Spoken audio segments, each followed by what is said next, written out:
Sveicināti! Mēs šobrīd atrodamies Latvijas fotogrāfijas muzejā, kurš, kā jau daudzi zina, šobrīd atradīsies jaunās telpās. Muzejs 30 gadus bija Mārstaļu ielā, un tam 23. gada nogalē nācās pārvākties. Šī ir tā vieta, kur tagad muzejs atradīsies, Latvijas Mākslas akadēmijas telpās, Karmela bulvārī 4. Un līdz ar pārvākšanos ir arī mainījusies gan muzeja komanda un arī vadītājs. Un man blakus stāv jaunā vadītāja Antija, un es aicināšu, varbūt sākumā viņai pašai ar sevi iepazīstināt un pastāstīt dažus vārdus par sevi. Labdien! Uzsāku vadīt tad, kad muzejs jau bija pārcēlies uz šejieni ar 1. augustu. Jāsaka, kad es ierados, šeit vēl bija kastes, nesakārtota biblioteka, komanda nebija vēl pilnā sastāvā, un tas bija liels izaicinājums noorganizēt darbu līdz šim mirklim, ko mēs gaidām rīt, kad būs atvēršanas pasākums, un no piektdienas 17. janvāra jau atvērsies muzejs apmeklētājiem. Kaut gan jau septembrī darījām visu, lai krājums, kas ir muzeja sirds, būtu jau apmeklētājiem. Varbūt dažos vārdos par sevi pastāstīt, kā jūs vispār nonācāt līdz šejienei. Es zinu, ka jūs iepriekš strādājāt Kuģniecības muzejā. Tas ir vienīgais, ko es varēju atrast pa jums, varbūt jūs varat vēl mazliet padalīties. Dažos vārdos par sevi. Laikam padalīšos ar to, ka mans pirmais krājuma darbs tomēr bija fotogrāfijas muzejā, krājuma glabātāja. Es šeit nostrādāju vairāk kā gadu, un tā bija arī liela mīlestība uz fotogrāfiju, kad es kaut arī esmu vēsturniece, fotogrāfiju atklāju pilnīgi jaunā redzējumā. Tā kā to var tikai atklāt tad, kad esi krājumā, kad iziet tūkstošiem fotogrāfiju caur rokām, iedziļinies ne tikai meistarā, bet arī saturā, tehnikā un visā tajā brīnumā, kā var izmainīties lietas un priekšmeti, ka tos redz kāds cits cilvēks un pārnes uz papīru. Teiksim, uz papīra, uz stikla vai vienalga kā. Tas ir nebeidzams stāsts, kas aizrauj uz mūžu būtībā. Un tad es strādāju Rīgas vēstures un kuģniecības muzejā par dokumentu un kartogrāfijas krājuma glabātāju. Jāsaka, ka tas bija uzaicinājums ar izaicinājumu, un es domāju, ka es šeit varu izdarīt visu, lai šeit ir stipra profesionāla komanda, aizrautīga, un šis muzejs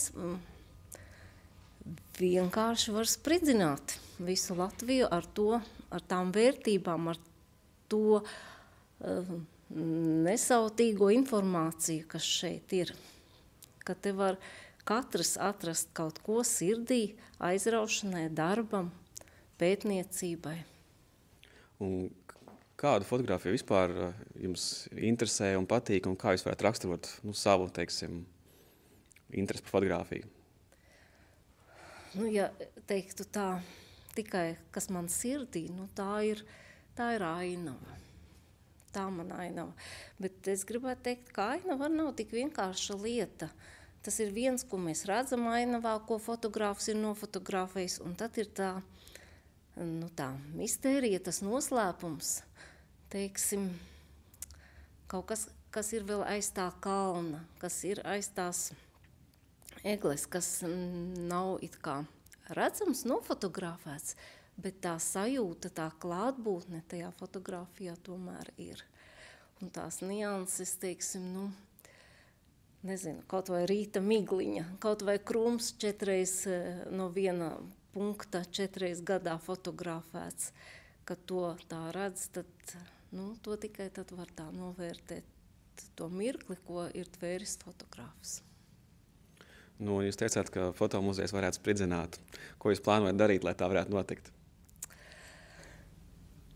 Jāsaka, ka mēs esam tagad tā kā kompakti, kā jau es iepriekš teicu, bet tajā pašā brīdī mēs šo te gribam iedarbināt pilnā mērā muzeja sirdi. Tas ir krājumu, kas līdz šim var būt tik ļoti uz āru nebija. Bija vairāki stāvi muzejam, telpas, bija uzaicināto fotogrāfu izstādes, ka arī bija ārkārtīgi burvīgi patiesībā. Tās bija aktualitātes, bet tagad mēs tieši to pašu krājumu vēlamies rādīt un aktivizēt. Un kādi ir arī tuvākie plāni, iespējams, gadam vai varat padalīties? 2025. gada plāns, var teikt, ir apstiprināts, un droši var teikt, ka arī šī izstāde, ko mēs atklāsim rīt, autochromu kolekcija, kur ir apskatīti pētniecībā arī visā Latvijā atrodošies autochromi, mēs rādīsim tomēr skatītājiem pirmoreiz. Interesanti tas, ka izstāde būs pusgadu, un šīs izstādes laikā, tā kā autochroms nevar tik ilgi stāvēt gaismā, mēs nomainīsim tā, ka skatītāji varēs divreiz iet skatīties šo izstādi, jo priekšmeti tiks nomainīti. Otrais, bez šaubām, ir tāda reta lieta mūsu krājumā, ko arī Latvijas skatītājs vēl nav redzējis kā hologramma, arī to mēs rādīsim.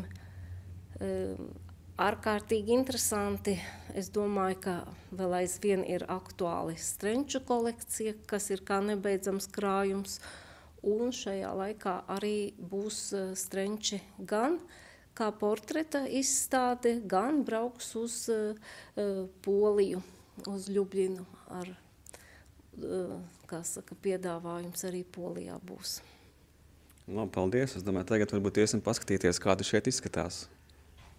Pastāstiet mazliet par šo telpu. Šeit mēs redzam ir biblioteka un arī vieta, kur norisinās izstāde. Tā ir pati galvenā telpa apmeklētājiem. Būtībā mēs atrodamies publiskajā telpā, kuram ir vairāki uzdevumi šai telpai.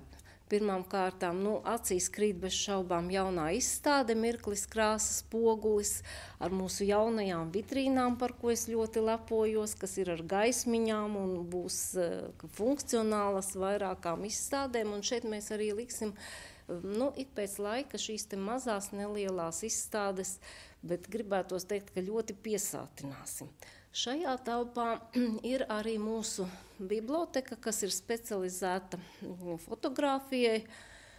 Jāsaka, ļoti pie 7000 grāmatām, un tā, ka viņa tagad ir izlikta pilnīgi redzama, es domāju, ka arī pētnieki, kas nāks šajā telpā, tad šo te kopā ar bibliotekāru mūsu varēs arī izmantot, papildināties. Te ir arī jaunākas grāmatas un vecākas albumi par procesiem, par ķīmijām. Šeit var arī vienkārši arī pētījumam. Mēs zinām, ka fotogrāfi nevienmēr tikai jaunas, bet arī vecas tehnoloģijas labprāt izmanto. Jā. Šajā telpā kur var redzēt arī saliekamos galdus. Tagad viņi nav izlikti, bet mums ir arī tādi kompakti saliekami galdi, kas būs izlikti tad, kad ir krājuma apmeklētājs. Arī šeit viņš strādās šajā telpā. Te arī notiks programmas. Šogad gribam piedāvāt, ir izstrādātas 2 jaunas programmas, kas nav tikai bērniem, bet arī pieaugušiem un senioriem. Tās būs kolāžas un cianotipija. Es domāju, ka tā varētu aizraut jebkuru cilvēku, kas interesēs un grib kaut ko darīt. Pastāstiet arī par izstādi. Kā jūs izvēlēties, ka tieši šī būs pirmā izstāde šeit? Jāsaka, tā bija mana iedvesma un mīlestība uz gaiķi un to brīnumu, cik skaists tomēr ir pirmās krāsainie attēli, cik viņi piesātināti ar savu dziļumu, ar dimensiju, ar krāsu niansēm, jāsaka, ar kompozīciju un ar to ārkārtīgo trauslumu un dvēseles dziļumu, ne tikai gaiķis, bet arī visi pārējie, ar ko viņi izvēlējās tieši fotografēt šīs te, ar smalko materiālu pirmās fotogrāfijas. Un tas bija tiešām ar cilvēciskumu, ar dziļu teiksim, domu, ko tad es iemūžināšu un kas man ir visdārgākais. Un izrādās tie ir tuvie cilvēki, tie ir ziedi, daba, tas ir viss skaistais apkārt. Vēl gribētu teikt, ka mums parādīt, ka mums pie grāmatām, ja jau mēs esam pie šī stenda, lūk, ir aiz atslēdziņas, un tās ir patiešām seni izdevumi, vieni no pirmajiem izdevumiem, kad sākās fotogrāfija, kā mēs zinām arī Rīgā, Latvijā, viņa ļoti ātri ienāca, un bez šaubām arī mūsu bibliotekās ir bijuši, viņas nāk no Rīgas vēstures un kuģniecības muzeja bibliotekas periodikas izdevumi, kas vēsta jau par šo te fotogrāfijas nozari. Tā kā jau es iepriekš minēju, tad šī te biblioteka ir varbūt ne tikai aktualitāte pašreiz, bet arī ir vērts atskatīties, kā tad uz to skatījās agrāk. Pašos pirmsākumos, kad tā jaunā nozare tikai ienāca un bija ārkārtīgi jauna, moderna un aktuāla.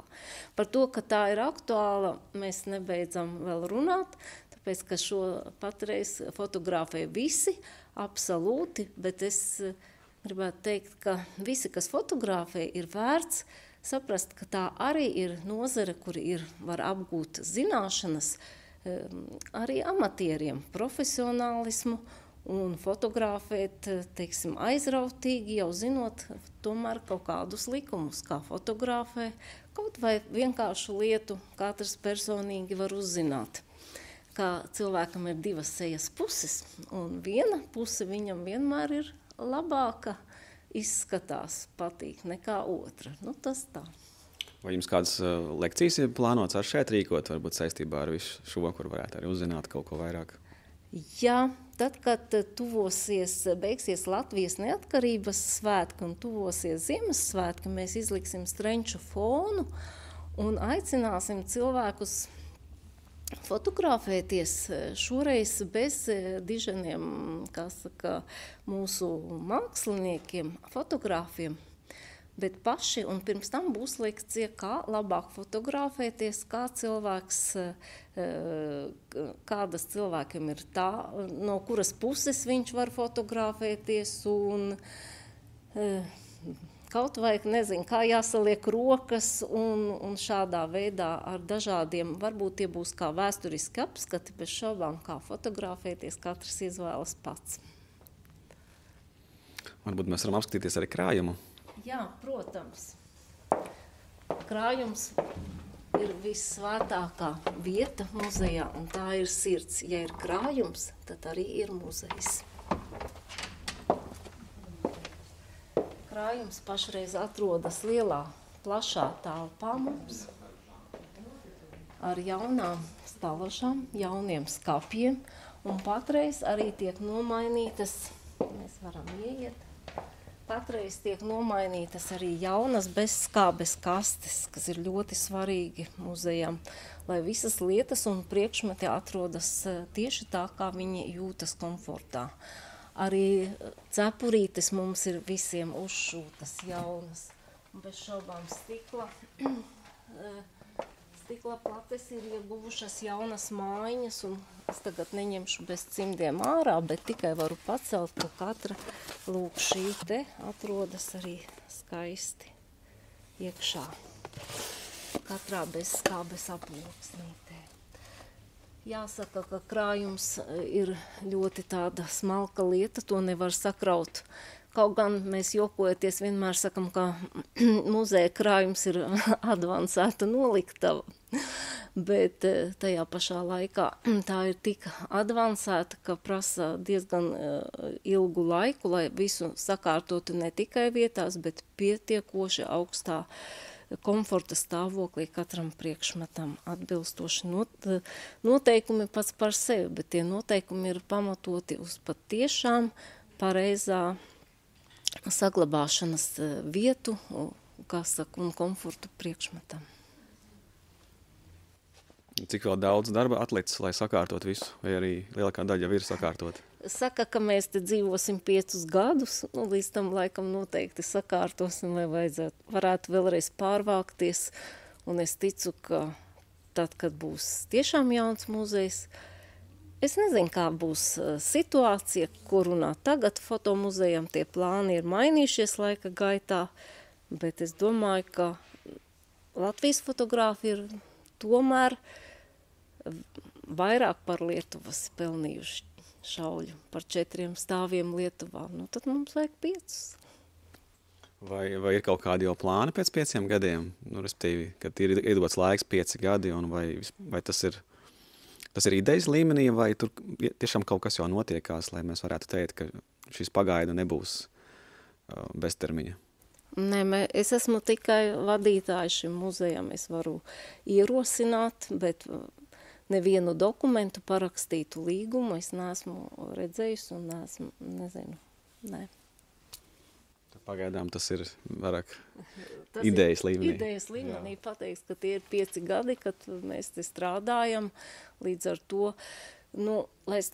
muzejs ir tāda lieta, ka nevar pateikt, rīt tagad mēs pārvācamies. Tomēr tas ir jābūt plānoti kaut kādā laika periodā, un lai viņš aktīvi arī strādātu un piedāvātu, un tas nebūtu kaut kā sasaluma stāvoklis, ka nav nekas pieejams, tāpēc ir nolikti šie 5 gadi, un ka mēs vienkārši varam to visu aktīvi arī darīt.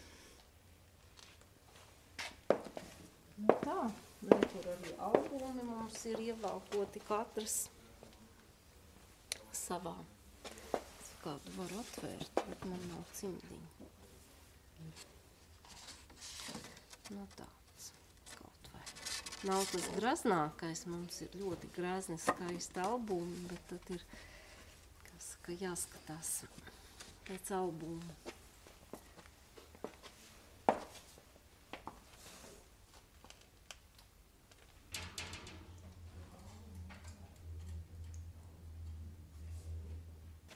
Te darbiniekiem darba telpa.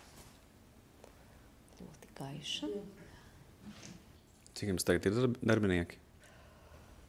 Es katru reizi samulstu. Es zinu, ka jābūt kopā, mums jābūt 10. Tagad mēs esam 8. Tā ir vēl 2 vakances? Jā, ir 2 vakances. Mēs gaidām savā pulkā krājuma speciālistu bibliotekāru un sabiedrisko attiecību speciālistu. Tā, ka mums publiskajā telpā nepietika vietas, tad mums šeit atrodas arī periodika par fotogrāfiju, visdažādākā periodika, dažādās valodās, latviešu, krievu, vācu, čehu, jāsaka, žurnāli ar vēsturisku vērtību, ārkārtīgi interesanti pētniekiem, domāju. Šeit vēl arī arhīvs mums atrodas, tas gan mums nav līdz galam sakārtots, un 3 skaistas darba vietas. Un kur ir jūsējā?